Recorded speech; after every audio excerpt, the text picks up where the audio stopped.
سیدنا امام جعفر صادق رحمۃ اللہ تعالی علیہ کے 9 نصیحت آمیز فرامین وہ کون سے ہیں؟ آئیے ہم جانتے ہیں۔ سیدنا امام جعفر صادق رحمۃ اللہ تعالی علیہ ارشاد فرماتے ہیں کہ اللہ تمہیں کسی نعمت سے نوازے اور تم اس پر ہمیشگی چاہو تو اس پر زیادہ سے زیادہ شکر ادا کرو۔ یعنی کہ اگر کسی شخص کو اللہ تبارک و تعالیٰ نے کسی نعمت سے نوازا ہے اور وہ بندہ یہ چاہتا ہے کہ وہ نعمت ہمیشہ اس کے پاس رہے، تو اب اسے چاہیے کہ وہ اللہ کا شکر ادا کرتا رہے۔ ہمیشہ جب بندہ رب کا شکر ادا کرتا رہے گا، لَإِن شَكَرْتُمْ لَأَزِيدَنَّكُمْ کا مصداق ہو جائے گا۔ آگے آپ ارشاد فرماتے ہیں، اگر تمہیں رزق میں تاخیر محسوس ہو تو استغفار یعنی استغفر اللہ کی کثرت کرو۔ اگر بندے کو یہ محسوس ہوتا ہے کہ اس کے رزق میں تاخیر ہو رہی ہے اسے ملنے میں، یا کوئی کمی محسوس ہو رہی ہے اسے، تو اب اسے چاہیے کہ وہ زیادہ سے زیادہ اللہ تبارک و تعالیٰ کی بارگاہ میں استغفار کیا کرے، کیونکہ ہر بار رزق میں کمی کا سبب جادو ٹونا نہیں ہوتا۔ کبھی کبھی ہمارے اعمال بد بھی ایسے ہوتے ہیں، ہمارے گناہوں کی وجہ سے بھی ہمارے رزق میں کمی آ جاتی ہے۔ تو ہمیں چاہیے کہ اگر کبھی ایسا محسوس ہو تو بندے کو چاہیے کہ وہ استغفار کیا کرے۔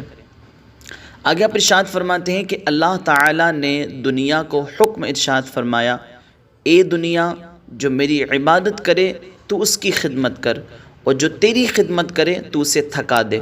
یعنی کہ بندہ وہ شخص جو اللہ تبارک و تعالیٰ کی عبادت میں مصروف رہتا ہے تو پھر دنیا کی نعمتیں اسے حاصل ہو جاتی ہیں، اللہ تبارک و تعالیٰ دنیا کی نعمتیں اسے عطا فرماتا ہے، دنیا اس کی خدمت کرتی ہے۔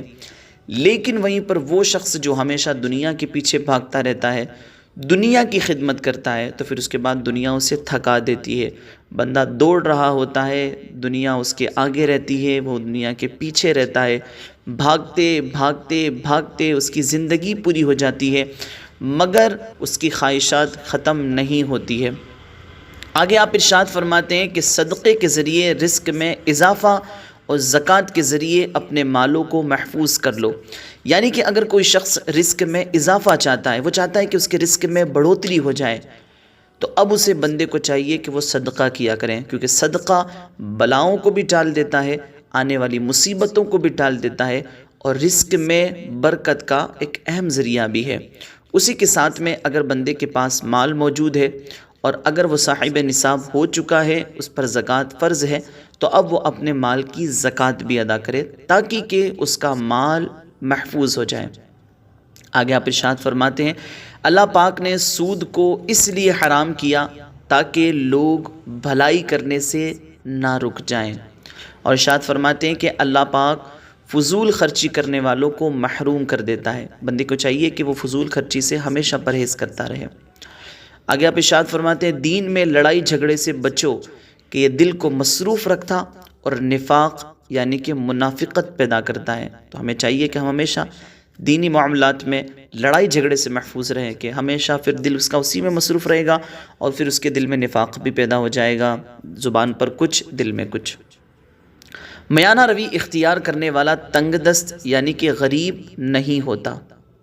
یقیناً بندہ جب میانہ روی اختیار کرتا ہے، نہ بہت زیادہ خرچ کرتا ہے نہ بہت کنجوسی کرتا ہے، درمیانی والا معاملہ اس کا رہتا ہے، تو یقیناً وہ بندہ کبھی بھی تنگ دست نہیں ہوتا۔ آگے آپ ارشاد فرماتے ہیں، پرہیزگاری سے افضل کوئی زادِ راہ یعنی کہ سامان سفر نہیں ہے، اور خاموشی سے بہتر کوئی چیز نہیں ہے۔ یقیناً خاموشی بہت بڑی نعمت ہے کہ بندہ اپنی زبان کی جتنی حفاظت کرے گا، بسا اوقات یہ زبان ہمیں بہت سارے نقصان کے طرف بھی لے چلی جاتی ہے۔ تو بندے کو چاہیے کہ وہ زیادہ سے زیادہ خاموش رہنے کی کوشش کرے، جتنا وہ زیادہ بولے گا کبھی کبھی اس کی زبان جو ہے وہ اس کے لیے وہ نقصان دہ ثابت ہو سکتی ہے۔ آگے آپ فرماتے ہیں کہ جہالت سے بڑھ کر کوئی نقصان دہ دشمن نہیں ہے۔ یقیناً ہمارا ایک دشمن جو ہے وہ ہماری جہالت بھی ہے۔ ہمیں چاہیے کہ ہم علم حاصل کریں، علم دین حاصل کریں۔ آگے آپ ارشاد فرماتے ہیں کہ جھوٹ سے بڑی کوئی بیماری نہیں ہے۔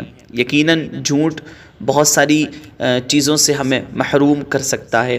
اللہ تبارک و تعالی ہمیں سیدنا امام جعفر صادق رحمۃ اللہ تعالی علیہ کے یہ نصیحت آمیز فرامین پر عمل کرنے کی توفیق عطا فرمائے۔